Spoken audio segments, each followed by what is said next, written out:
Hello friends, welcome back. Today we are going to discuss in this video the differentiation of integral function. How an integral function can be differentiated with the help of Newton's Leibniz theorem. There is a particular theorem named as Newton's Leibniz theorem which help us to give a process of differentiation of integral function. Now you see how we are going to solve such kind of question. Here there is an integral function I. It is say for fx and this is gx and this is ht dt. Then how to differentiate this integral function? So we are finding out as di by dx is differentiation of its upper limit into t is replaced by gx. Here t is replaced by gx minus differentiation of lower limit into here t is replaced by hx. So you can see that here differentiation of upper limit into this t is replaced by gx and minus differentiation of lower limit into this t is replaced by the lower limit. So this is Newton's Leibniz theorem which help us to give the process of differentiation of integral function. With the help of this, we are able to solve questions of limit based on integral limits, integral functions. There we are getting a very good help for differentiating those functions to find the limiting value. In some other cases also, in case of differential equations also, we are using it. Now we'll solve some questions so that you can understand it completely and its application part.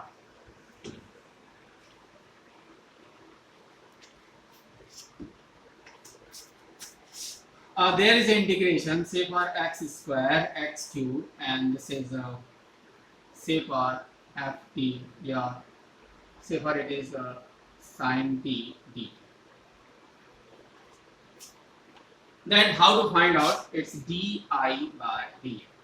So we can see that we'll differentiate this first 3x square into sine t is replaced by x cube minus differentiation of lower limit 2x into t is replaced by x square simply. So you can see how we are going to differentiate. Although you can do it directly also, you can see how we are going to do directly. Differentiation of sin t is minus cos t.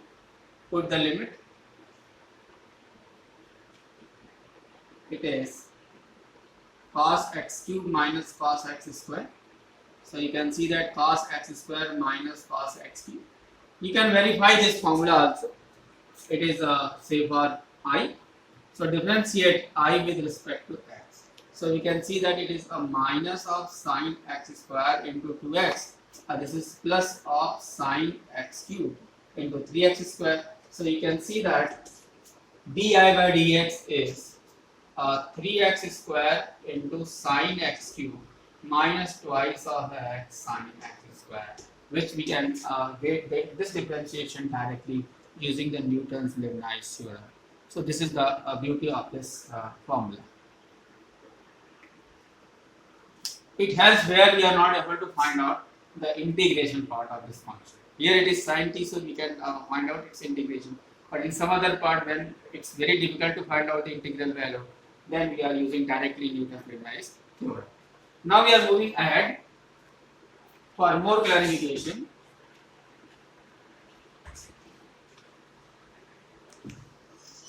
Say for I equals to, it is x square and this is x power 5, 1 plus t square upon t cube plus t to the power 7 dt.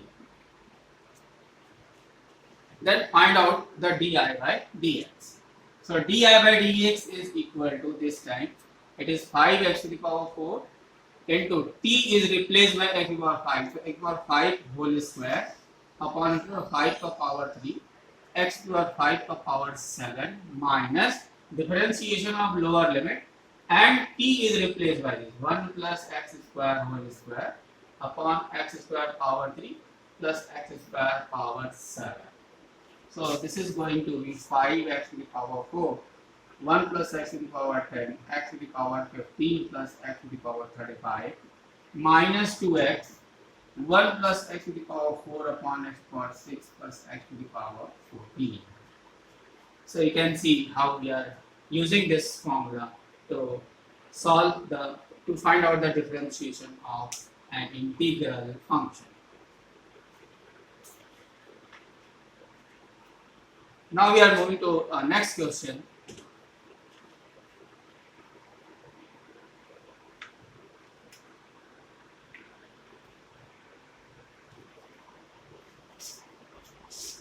I equals to 0 to sine square x sine inverse t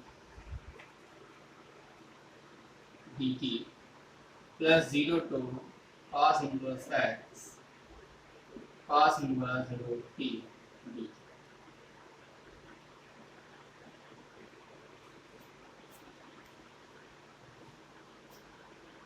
Now we have to find out the value of I. Find di by dx and then I. So now we are going to differentiate this.